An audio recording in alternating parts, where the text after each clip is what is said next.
Selamat datang di video ini. Pada kesempatan kali ini kita akan membahas sistem reproduksi pada manusia, sebuah sistem yang sangat penting dalam proses reproduksi manusia. Yuk kita pelajari bersama-sama bagaimana sistem ini bekerja.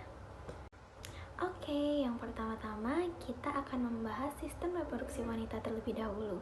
Jadi, sistem reproduksi wanita adalah kumpulan organ yang berperan dalam proses ovulasi, fertilisasi, kehamilan, hingga persalinan.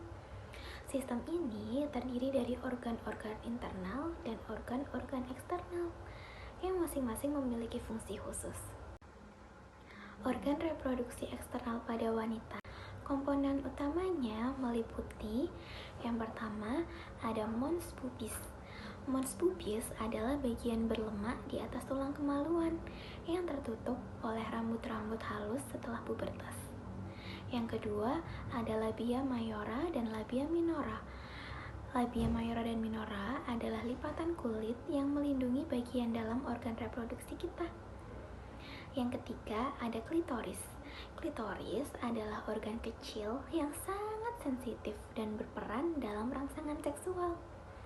Yang keempat ada lubang uretra. Lubang uretra adalah lubang tempat keluarnya urin. Yang kelima ada lubang vagina. Lubang vagina adalah saluran masuk ke organ reproduksi yang lebih dalam. Serta lubang vagina ini berfungsi sebagai jalan lahir loh saat persalinan. Jadi bayi-bayi yang lahir saat persalinan keluarnya lewat lubang vagina.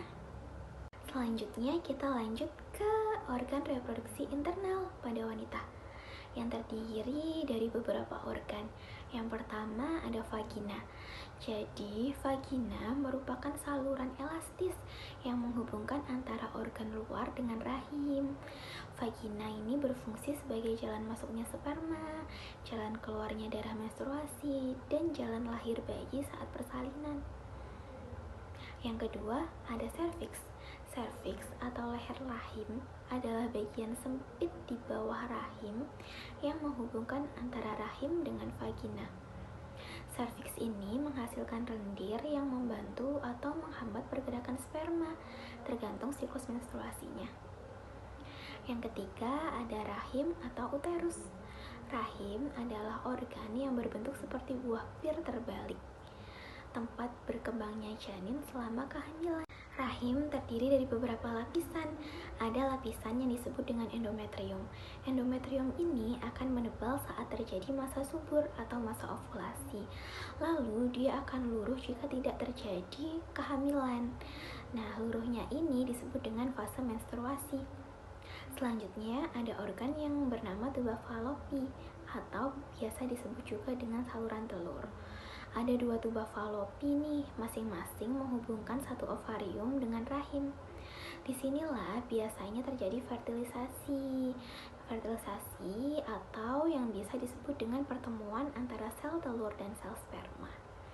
Selanjutnya ada ovarium atau indung telur. Ovarium jumlahnya ada dua, fungsinya menghasilkan sel telur atau ovum.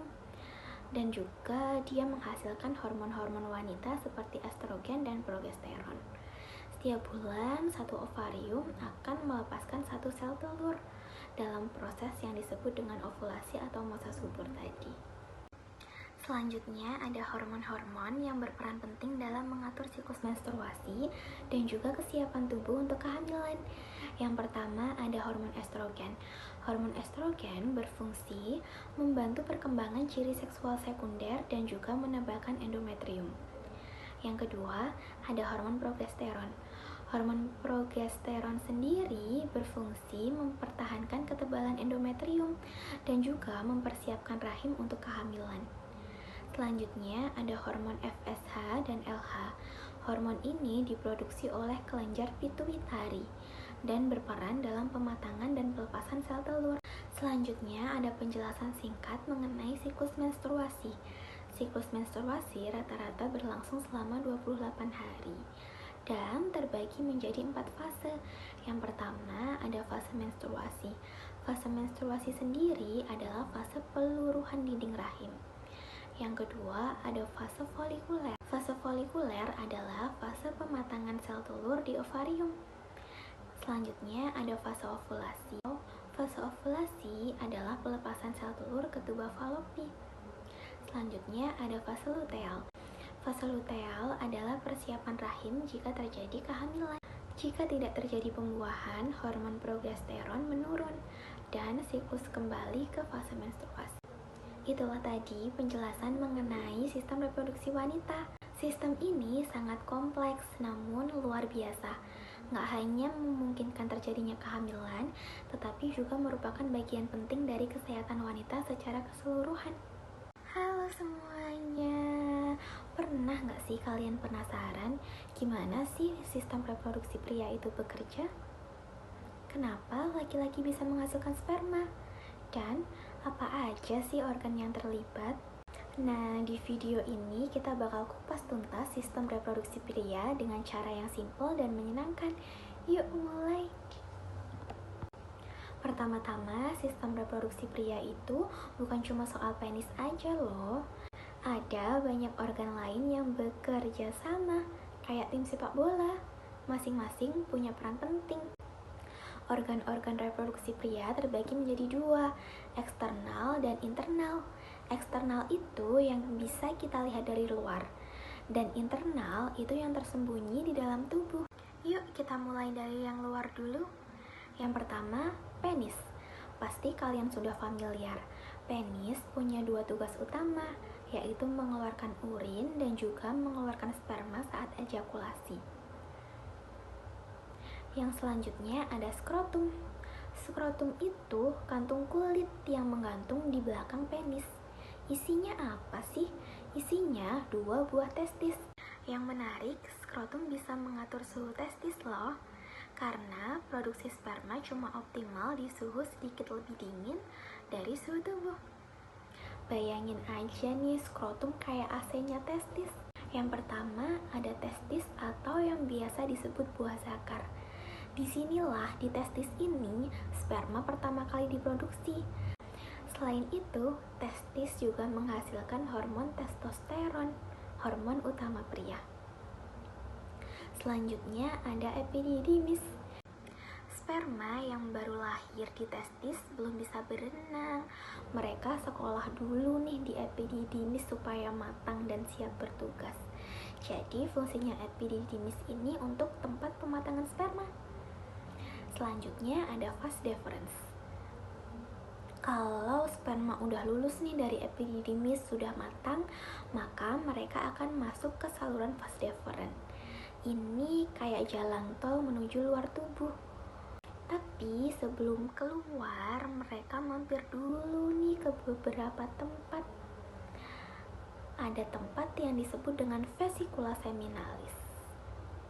Di sini, di vesikula seminalis ini, sperma akan mendapatkan bekal makanan. Bekal makanan, yaitu cairan kaya gula atau fruktosa.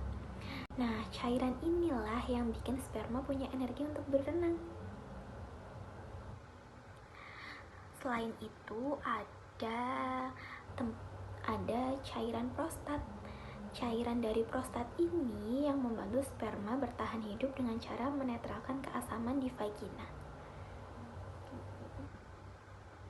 Nah, selain itu ada kelenjar yang bernama kelenjar Cowper. Kelenjar ini ngeluarin cairan pelumas nih sebelum ejakulasi. Fungsinya apa sih? Fungsinya untuk menyiapkan jalur uretra supaya aman dan nyaman untuk sperma. Setelah semuanya tercampur nih, muncullah air mani. Nah, selain itu ada hormon yang berfungsi untuk mengatur semuanya. Yang pertama ada hormon testosteron. Hormon testosteron ini adalah hormon yang bikin suara jadi berat, tumbuh kumis, otot-otot pria terbentuk, dan tentunya juga berfungsi untuk produksi sperma. Selanjutnya ada hormon yang namanya FSH dan LH. Dua hormon ini berasal dari otak, lebih tepatnya di hipofisis, yang menyuruh testis untuk mulai kerja. Tanpa hormon-hormon ini, wah sistem bisa kacau. Gimana nih, ternyata sistem reproduksi pria nggak sesederhana yang kita kira kan? Ada banyak organ yang punya peranan masing-masing dan saling bekerja sama agar bisa menghasilkan sperma yang sehat dan siap membuahi sel telur. Fase ovulasi adalah pelepasan sel telur ke tuba falopi. Selanjutnya ada fase luteal.